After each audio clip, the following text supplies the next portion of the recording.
Hello and welcome to this review of my Alps LCM30. I found this board at the recycling center, but at first I didn't know what to think of it. It looked rather unassuming, and I would have passed it up if I hadn't tried some typing on it. I had no idea what this was at first because it was missing its label and there's no stickers or anything on it. The only marking on it really is this project label at the top left of the case, which could be pretty much anything. However, I managed to find a YouTube video of a completely identical keyboard, including UK layout, the same switches, that weird project logo, and that one did have the label on it, fortunately. Turns out that was an Alps LCM30 made by Alps Electric at their Ireland facility, and just like this board, it was made in 1997. So thanks to that, I now know what it is, which is good because I haven't been able to find a single other reference to this model anywhere else. I didn't know Alps were still making mechanical keyboards in 1997, to be honest. Silatech still made 8101Ws into the early 2000s, but I have a gut feeling they made the switches themselves. It's definitely 2 years out of the timeline for the switches it has at least, and it's got Windows keys, which is extremely rare for Alps boards that aren't SKCM black. The switches are, now that we're on the subject, white damped Alps, which are the successor to the more well-known and older damped cream switches. I have a keyboard with those in I reviewed a while ago, my Apple Extended 2. Check out the link below for the review on that board.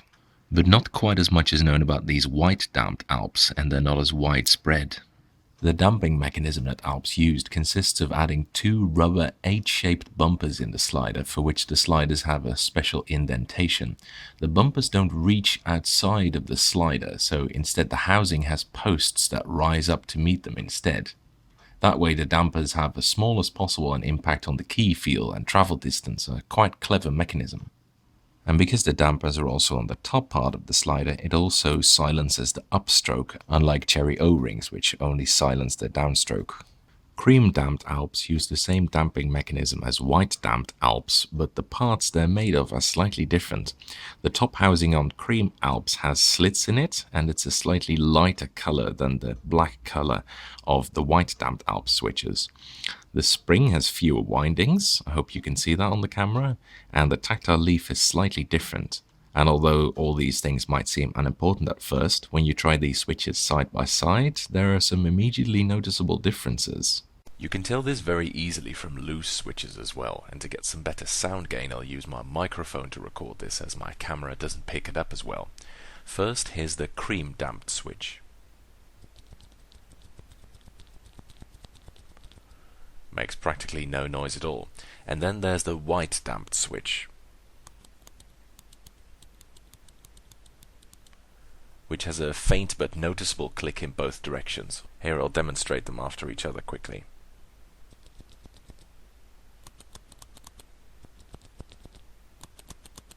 The same effect is also present on undamped tactile Alps, by the way. Second generation switches like blacks make more of a click than first generation ones like oranges. Here I'll demonstrate this to you. First is a black switch.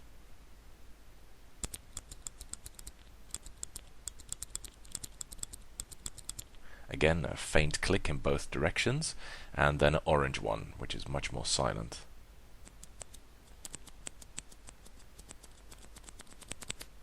Overall, the key feel on these white damped Alps switches isn't bad actually, but it's not the same as cream damped switches.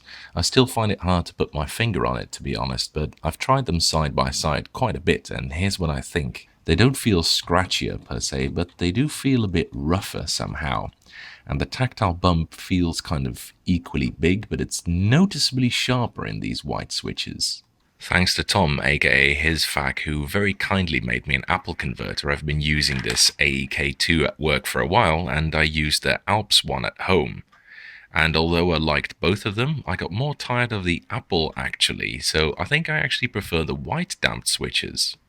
They're nowhere near as silent though. I know the chassis of these two keyboards aren't the same, but I'll show you in a minute the Alps keyboard is also very well built, and I'll quickly give you a demonstration of the sound levels of the cream and the white damped Alps against each other. Here is the creams first.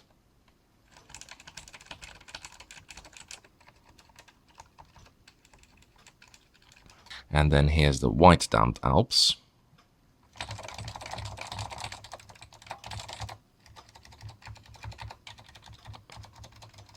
Definitely more noise, as you can tell.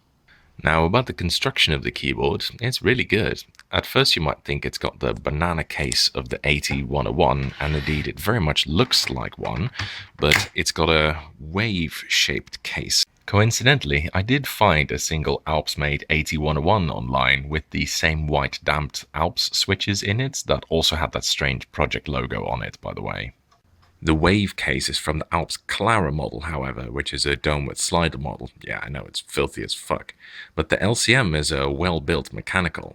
It weighs just as much as an 80-101, 1.4 kilos, and it's got a thick metal mounting plate in there.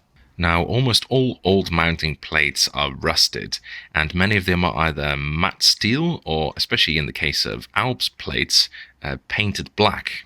But this one's neither. It's shiny steel, and there's absolutely no rust on it whatsoever. Maybe it's a different stainless kind of steel or something, but it's got a very tough, solid feel to it regardless. You can see some discoloration of the plate where there is no protection from the case, but other than that, the keyboard is in a very good, clean condition actually. The caps also have no wear on them at all, so I'm really pleased with this find actually. The only thing was that it was missing its Locklight sticker, but I just replaced it with that from a drowned 80-101W that I killed off a while ago. The back of the keyboard shows a cable gutter, always nice to have, and small flip-out feet. A little bit squeaky, just a little bit squeaky. They're a little bit smaller than the ones on the 80-101W, but they work fine. The keycaps are very weird. They were made by Alps themselves, presumably because of the distinctive Alps molding marks inside, and they're made out of medium-thick ABS with lasered lettering. But I think these caps were a production error because many, if not all of them, have clearly been lasered twice. On some it's more obvious than on others, especially the keys with thin writing, such as this Alt key. You can see it very clearly there, but many of the letter keys have it. Almost all of the number keys have it. This one has it, quite noticeably. And the escape key looks really weird. Look at that. It looks really bizarre, but maybe Project, whoever they were, wanted them printed in boldface or something, and this is how Alps attempted to do that. They're also all white, as you might have noticed already. There's not a single grey keycap to be found on the board. And the spacebar is rather small as well, at 5.5 units, because the 3 keys to the left are 1.5 units wide, rather than the more usual 1.25. Overall, I think this is kind of a one-off jobby from Alps, but it's pretty cool actually. I prefer normal tactile Alps as well as normal white Alps to these damped white ones, but they're not too bad, and they're just quiet enough that you can get away with it in the office. It's well built, and although it doesn't look quite as good as a Bigfoot, it's got a simple, unassuming elegance to it. And it's noticeably smaller than a Bigfoot, obviously. That's it for this review. Hope you enjoyed it, thank you for watching, and here is a typing demonstration of me typing on this keyboard.